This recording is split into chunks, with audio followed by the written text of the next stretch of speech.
ഉത്തമ രാമഭക്തന്റെ സമ്പൂർണ്ണ ചരിതം. വീരഹനുമാൻ ഇന്നു മുതൽ വൈകുന്നേരം 6 മണിക്ക്. ഗൗതം, ഒന്നിങ്ങോട്ട് വരുമോ?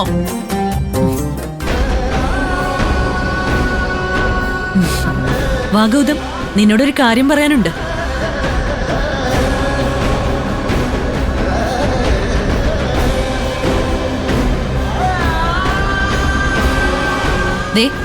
ഇതെന്താണെന്നറിയോ?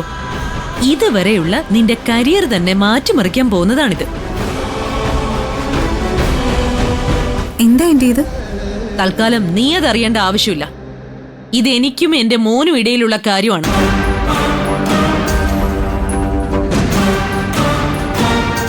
Gautam, any guess?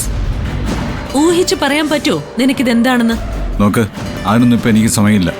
എന്താന്ന് വെച്ചാൽ വേഗം പറയണം.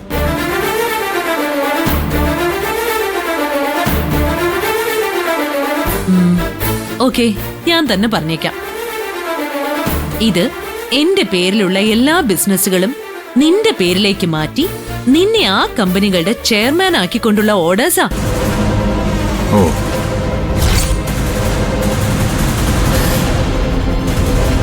സത്യാണോ വസു? അതെന്തായാലും നന്നായി.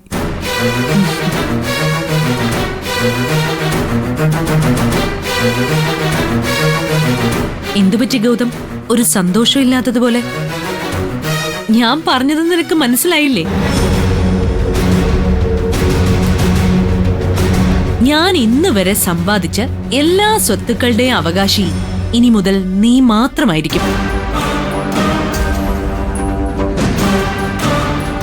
ഞാൻ ഇതുവരെ വഹിച്ചിരുന്ന എല്ലാ ഉത്തരവാദിത്തങ്ങളും ഇനി നിന്നെ ഏൽപ്പിക്കാൻ പോവാ.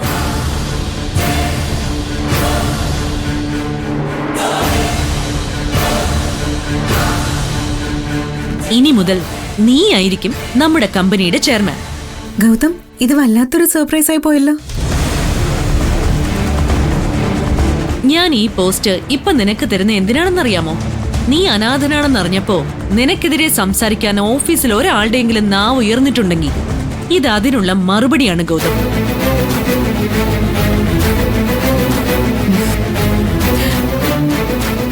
എന്റെ ഗൗതമിന് പെറ്റമ്മയില്ല എങ്കിലും വളർത്തമ്മയായ ഞാനുണ്ട് എന്നുള്ളതാണ് ഇതിലൂടെ നൽകുന്ന മറുപടി. ഞാൻ ജീവിച്ചിരിക്കുന്നിടത്തോളം കാലം നീ ആരും ഇല്ലാത്തവനാവില്ല ഗൗതം.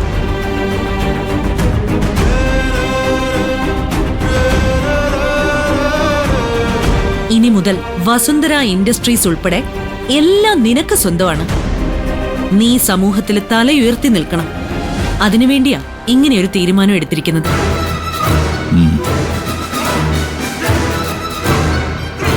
നാളെ തന്നെ ഞാൻ ഡയറക്ടർ ബോർഡ് മീറ്റിംഗ് വെച്ചിട്ടുണ്ട്. നീ ഇതിലൊക്കെ ഒന്ന് സൈൻ ചെയ്ത് തന്ന ബോർഡ് മീറ്റിംഗിൽ ഞാനത് പാസ്സാക്കിയെടുക്കാം. അത് കഴിഞ്ഞ് ഓഫീസിലെ വലിയൊരു ഫംഗ്ഷൻ, അതിൽ വെച്ച് എല്ലാവരും കേൾക്ക് ഞാൻ അനൗൺസ് ചെയ്യും. ഇനി മുതൽ ഗൗതം ഗോപിനാഥ് ആയിരിക്കും നിങ്ങളുടെ ചെയർമാൻ എന്ന്. കണ്ടില്ലേടാ മോനെ, നിന്നോട് വസുവിന് എന്തുമാത്രം സ്നേഹമുണ്ടെന്ന്. കൺഗ്രാറ്റ്സ് ഗൗതം. ഇത് വെറും സ്വത്തോ പദവിയോ അല്ല. ആരും ഇല്ലെന്ന് പറഞ്ഞ് വിഷമിക്കുന്ന ഗൗതമിന് എല്ലാവരും ഉണ്ടെന്ന് ഉറക്കെ വിളിച്ചു പറയാനുള്ള ഒരു വഴിയാണിത്. All the best Gautam.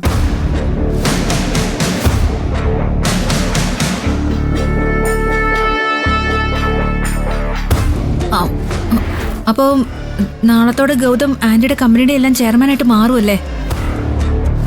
Yes, director board മീറ്റിംഗിലായിരിക്കും അവസാന തീരുമാനം എടുക്കുക. മോനെ, ദാ നീ ഇതിലൊക്കെ ഒന്ന് സൈൻ ചെയ്തതാ. ഇത് നിനക്ക് തരുന്ന ഒരു അംഗീകാരമാണ്.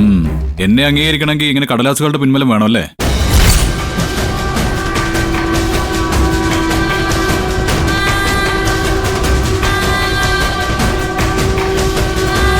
ഡയറക്ടർ ബോർഡ് മീറ്റിംഗ് കൂടണം. ബോർഡ് മെമ്പേഴ്സിന്റെ അഭിപ്രായം അറിയണം. തീരുമാനം എടുക്കണം. അവരുടെയൊക്കെ സൈനും വേണം. എന്നാൽ മാത്രമേ എന്നെ അംഗീകരിക്കാനാവൂ, അല്ലേ?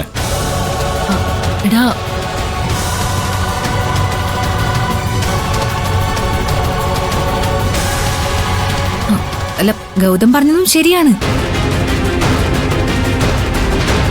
ഒരു അനാഥനായ ആളെ അംഗീകരിക്കേണ്ടത് ഇങ്ങനെയാണോ? സ്നേഹം കൊടുത്തല്ലേ അംഗീകരിക്കേണ്ടത്? ആവശ്യമില്ലാത്ത കാര്യത്തിന് നീ ഇടപെടണ്ട. മിണ്ടാതെ അവിടെ അടങ്ങി ഒതുങ്ങി നിന്നോളണം. ഞാൻ വേറൊന്നും കൊണ്ട് പറഞ്ഞതല്ല. ഗൗതത്തിന് മുറിവേറ്റിരിക്കുന്നത് മനസ്സിലാണ് ആന്റി. ആ മുറിവിൽ മരുന്ന് പുരട്ടേണ്ടത് സ്നേഹം കൊണ്ടാണ്.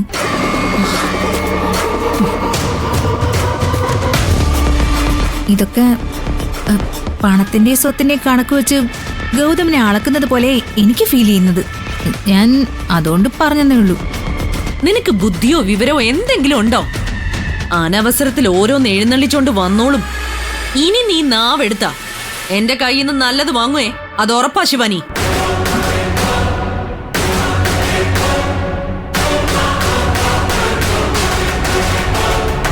മോനെ, ഇവള് പറയുന്ന ഒന്നും നീ കാര്യമാക്കണ്ട. ഇത് നാളത്തെ മീറ്റിംഗിൽ വെക്കാനുള്ള ഫയലാ. നീ ഇതിലൊന്ന് സൈൻ ചെയ്യ. എടാ, പറഞ്ഞില്ലേ ഞാൻ, ഇത് നിന്റെ ഭാവിയെ തന്നെ മാറ്റിമറിക്കാനുള്ള ഫയൽസ് ആണ്. ജീവിതത്തിന്റെ നെക്സ്റ്റ് ലെവലിലേക്ക് എത്തിയിരിക്കുന്നു എന്റെ ഗൗതം. സൈൻ ചെയ്യ ഗൗതം. എന്താ ഗൗതം ഇങ്ങനെ നോക്കി നിൽക്കുന്നത്? സൈൻ ചെയ്ത് കൊടുക്ക. സൈൻ ചെയ്യുമോനെ? പിടിക്ക.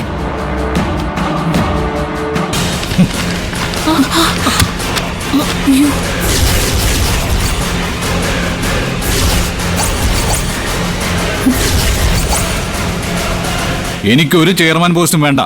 ഗൗതം, മോനെ,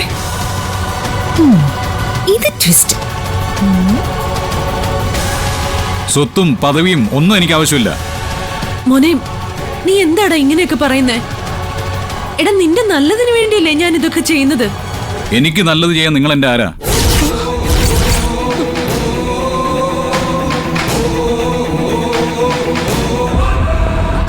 അപ്പൊ എന്റെ പ്ലാനിങ് വർക്കൗട്ടായി.